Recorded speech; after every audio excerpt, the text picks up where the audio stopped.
एक अवैध बस अड्डा चलाया जा रहा है। तो अवैध बस अड्डा किसी भी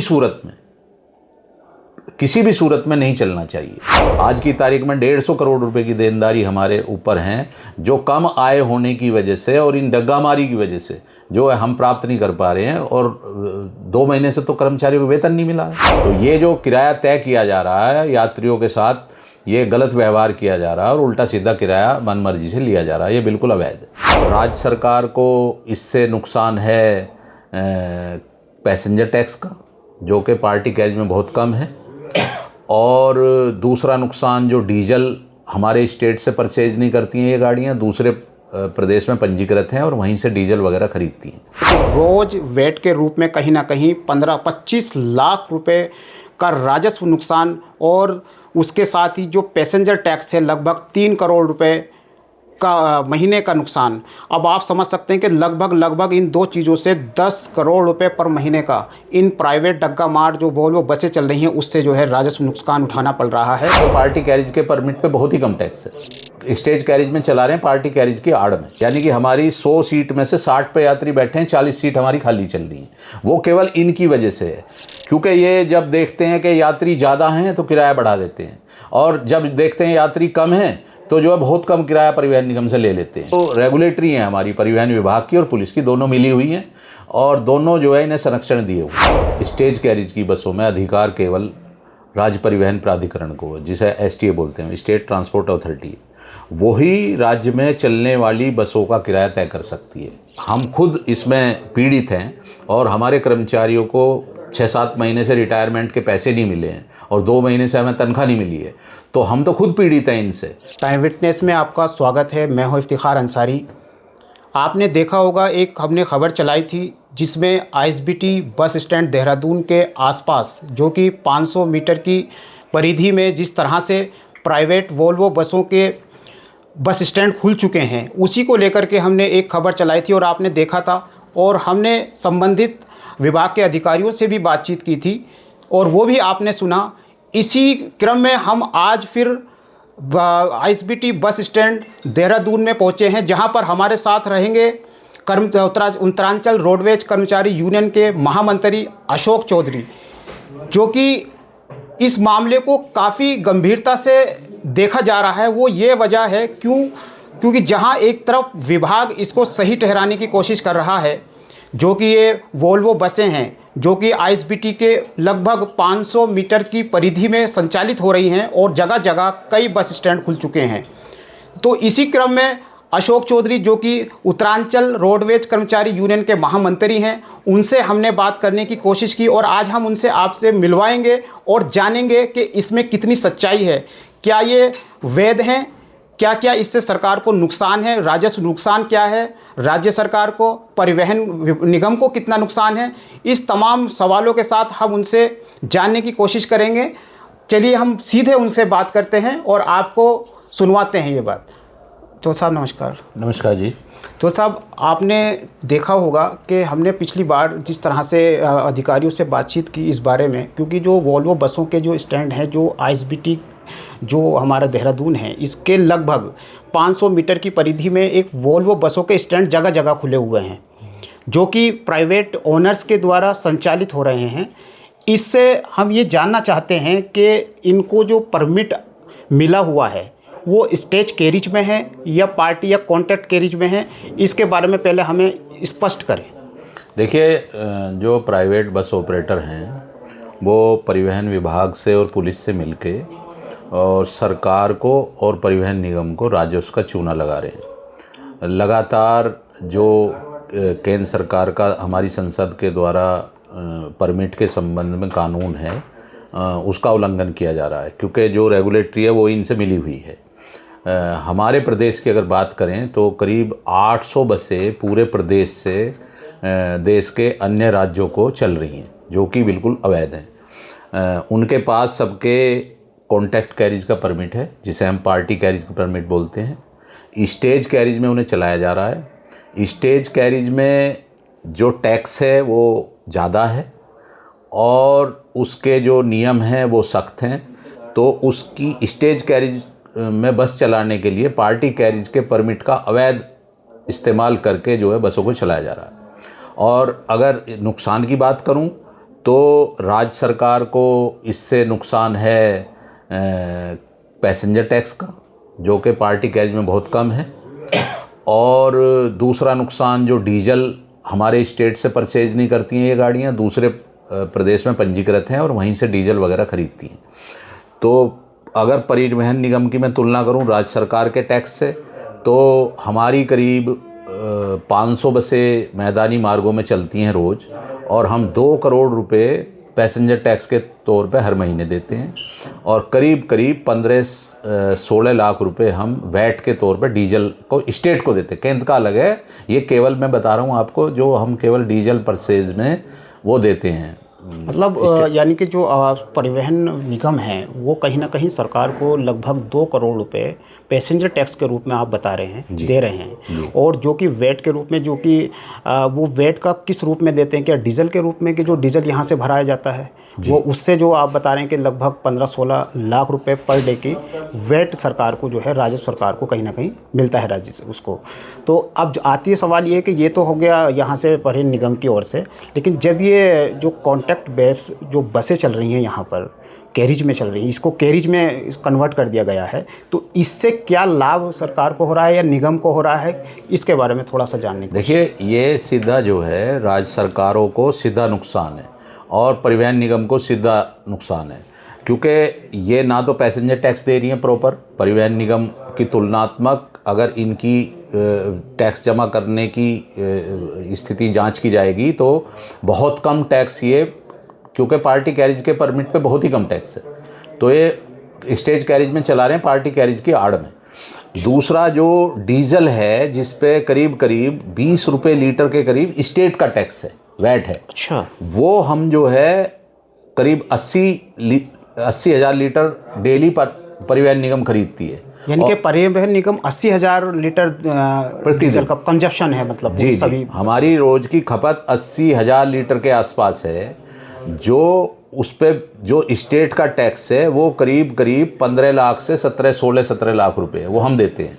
ये जो 800 बसें चल रही हैं, अगर इनका हिसाब किताब केवल पैसेंजर टैक्स का और डीजल का ही देखा जावे तो करीब 25 लाख रुपए के करीब डीजल के वैट में, और पैसेंजर टैक्स में करीब 3 करोड़ रुपए महीना का जो है लॉस है लगातार। तो ये तो सीधा राजस्व का नुकसान है स्टेट को, जो हमारी स्टेट कहती है कि हम टैक्स नहीं बढ़ा पा रहे हैं, बार बार लोन ले रही है उसके लिए, और सरकार की जो राजस्व स्थिति है वो लगातार पिछड़ रही है। और जो परिवहन निगम को सीधा नुकसान है, परिवहन निगम को यात्री नहीं मिल रहे हैं, या हमारा लोड फैक्टर करीब 60% चल रहा है, यानी कि हमारी 100 सीट में से 60 पे यात्री बैठे हैं, 40 सीट हमारी खाली चल रही हैं। वो केवल इनकी वजह से है, क्योंकि ये जब देखते हैं कि यात्री ज़्यादा हैं तो किराया बढ़ा देते हैं, और जब देखते हैं यात्री कम हैं तो जो है बहुत कम किराया परिवहन निगम से ले लेते हैं। तो उससे क्या है, यात्री उनकी तरफ आकर्षित होता है, और जो है टैक्स इन्हें देना नहीं है। परिवहन निगम की तो सब सारे नियम कायदे कानून मानने की, हम तो सरकारी संस्था हैं, तो हम तो कोई चोरी किसी तरह की कर नहीं सकते। तो ये जो सरकार को और निगमों को ये सीधा नुकसान पहुंचा रहे हैं, और इसमें जो रेगुलेटरी हैं हमारी परिवहन विभाग की और पुलिस की, दोनों मिली हुई हैं, और दोनों जो है इन्हें संरक्षण दिए हुए हैं। बड़ा आरोप है कि जो पुलिस है और रेगुलेटरी है वो कहीं ना कहीं मिली हुई है, और ये जो बसें संचालित हो रही हैं, महामंत्री जी का कहना है कि ये अवैध हैं।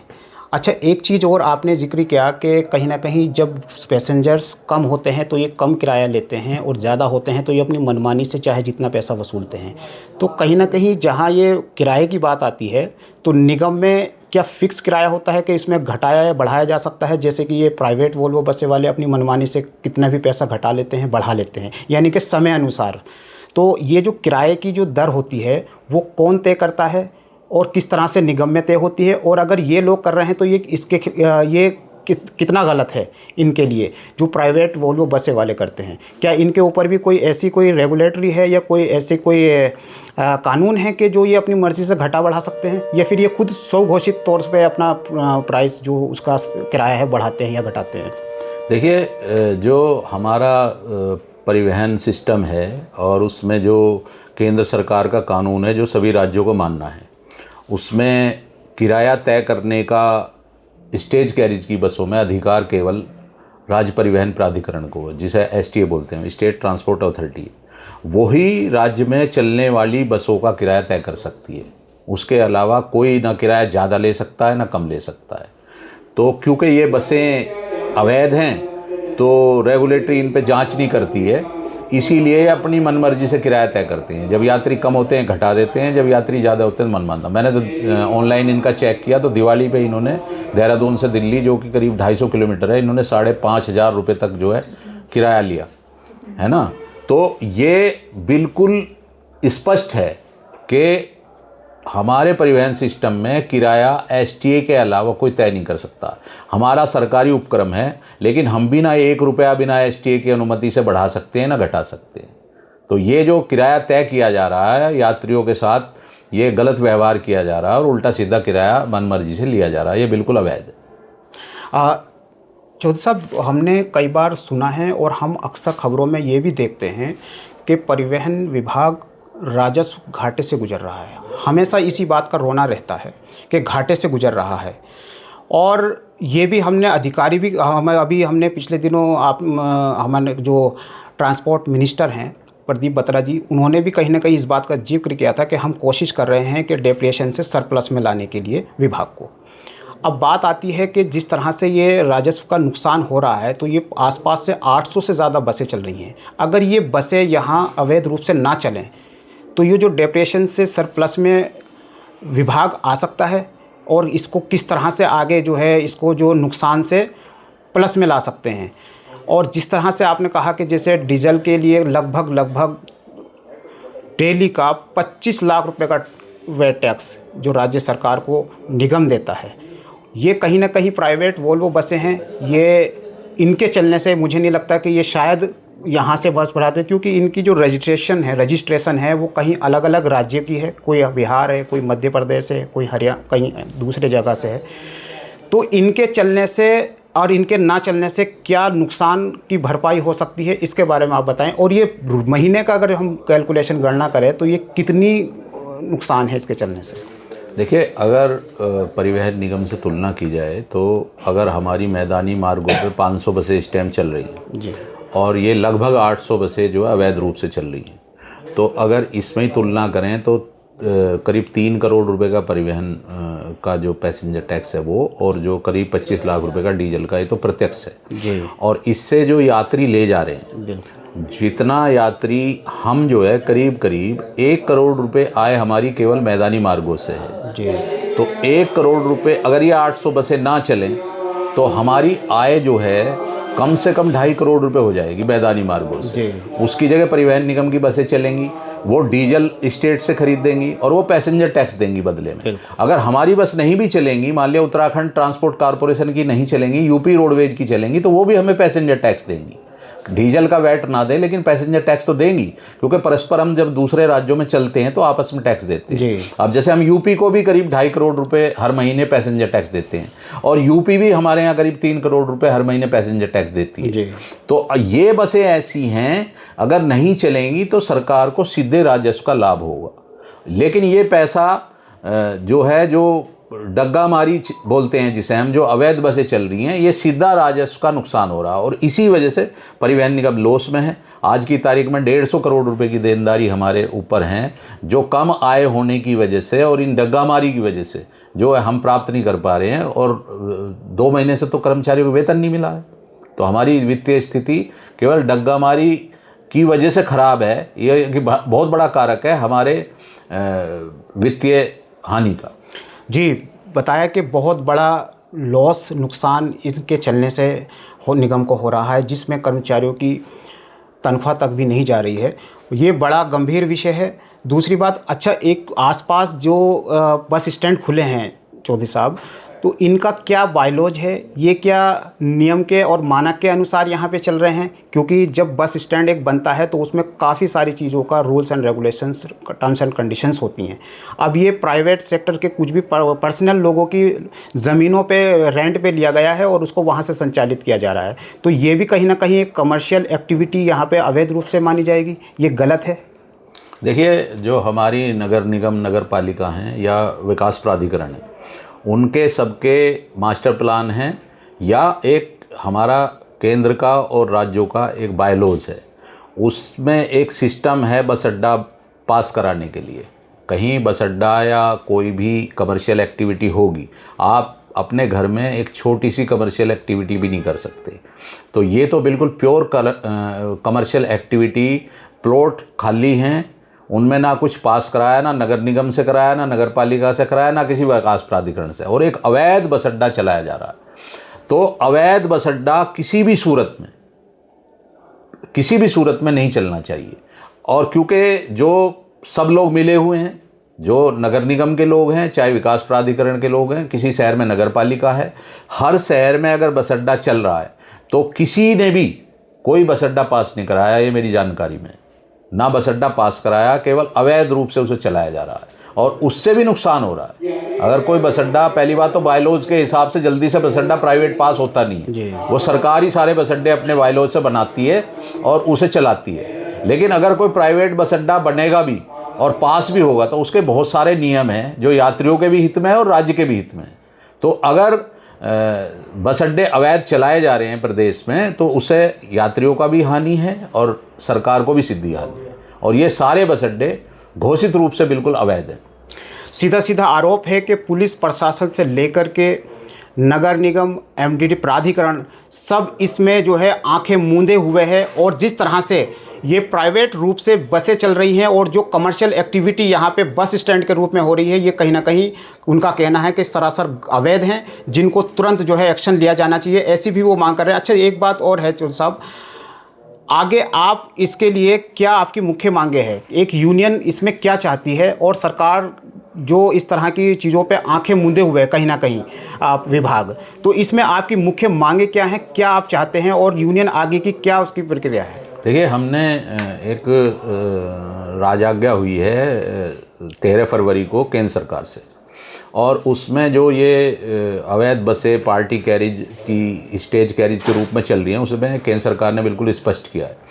उसी शासनादेश को मैंने चीफ सेक्रेटरी महोदय को और अपने परिवहन ट्रांसपोर्ट आयुक्त को भी और परिवहन सचिव महोदय को भी चिट्ठी लिखी है, और उसमें मांग की है कि तत्काल ये सारी बसें रोकी जाएं, और जो केंद्र सरकार के आदेश हैं, जो कानून हैं, उनका पालन करते हुए इन्हें स्टेज कैरिज के रूप में चलने से रोका जाए, जिससे राजस्व का नुकसान ना हो और परिवहन निगम लॉस में ना हो।